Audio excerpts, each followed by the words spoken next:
జమ్మికుంట పట్టణంలోని నిమజ్జనం ఏర్పాటు చేసే స్థలాన్ని in-charge ACP Srinivas ji, municipal commissioner Ayaz, CI Ramakrishna Goud పరిశీలించారు.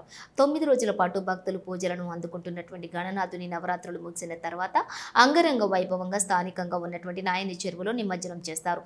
దీనిలో భాగంగా Huzurabad in-charge ACP Srinivas ji, municipal commissioner అయాజ్తో పాటుగా సిఐ రామకృష్ణ గౌడ్ మరియు సిబ్బంది కలిసి నాయని చెరువు పరిసర ప్రాంతాలను పరిశీలించారు. జమ్మికుంట పట్టణంలోని ఉన్న దాదాపుగా 200కు పైగా ఉన్న వినాయకులను నిమజ్జనం చేసేందుకు నాయని చెరువుపై తగు ఏర్పాట్లు చేయాలని, అదేవిధంగా నిమజ్జనం చేసే ప్రక్రియలో ఎలాంటి ఇబ్బందులు తలెత్తకుండా క్రేన్లను ఏర్పాటు చేయడంతో పాటుగా బారికేడ్లను కూడా ఏర్పాటు చేయాలని సూచించారు. మున్సిపల్ సిబ్బంది ద్వారానే వినాయక నిమజ్జనం జరిగేలా చూడాలని, భక్తులకు ఎలాంటి ఇబ్బందులు తలెత్తకుండా తగు జాగ్రత్తలు తీసుకోవాలని ఏసీపీ శ్రీనివాస్ జీ సూచించారు. నిమజ్జన ప్రక్రియ నిమజ్జనం రోజు సాయంత్రం 4 గంటల నుండి ప్రారంభమయ్యేలా చూసి రాత్రి 11 గంటల వరకు పూర్తయ్యేలా తగు చర్యలు తీసుకోవాలని పోలీస్ శాఖను కోరారు.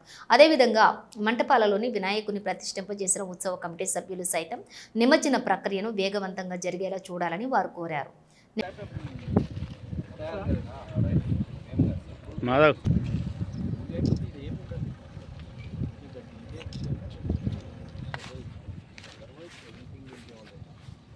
ఇంతకుముందు మనకు కొద్దిగా ప్రాబ్లమ్స్ డెప్త్ లేకుండే పూరా మట్టి తీసుకుని కాదు ఆ పూరా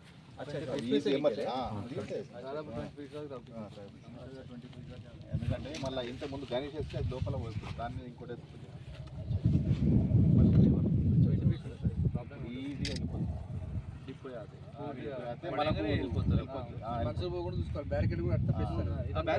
బ్యారికేడ్ ఉంటే ఈ మట్టి కూడా ఇట్లా వస్తుంది హైట్, ఇక్కడ క్రేన్ ఉంటే అక్కడ అడ్డు ఉంటుంది.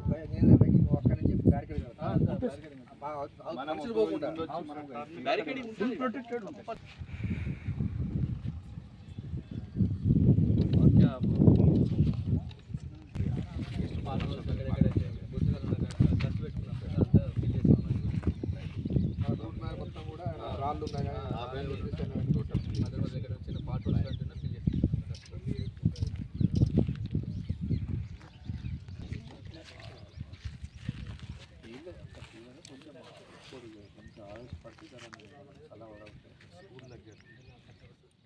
పోయినసారి ఈజీ